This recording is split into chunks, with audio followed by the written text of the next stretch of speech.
ঢাকাই সিনেমার শীর্ষ নায়ক শাকিব খানের সঙ্গে বিয়ের গুঞ্জনে আলোচনায় আসেন চিত্রনায়িকা মিষ্টি জান্নাত।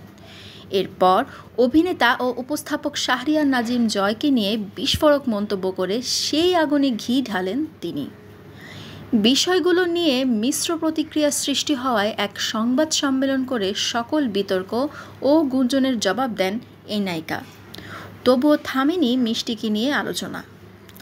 অভিনেত্রীর লাইফস্টাইল, বিয়ে নিয়ে নানা মুখরোচক খবরে হরহামেশাই সংবাদের শিরোনাম হচ্ছেন তিনি।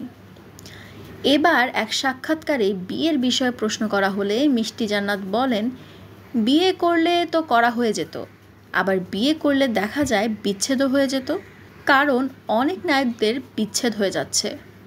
এজন্যই ভাবছি আগামী বছরে বিয়ে করব।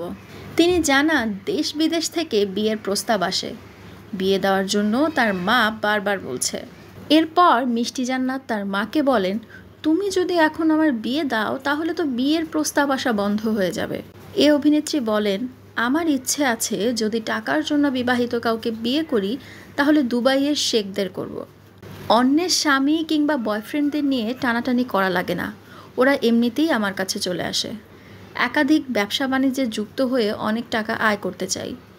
বিলিয়নিয়ার হওয়ার টেনশনে রাতে ঘুমও হয় না আমার।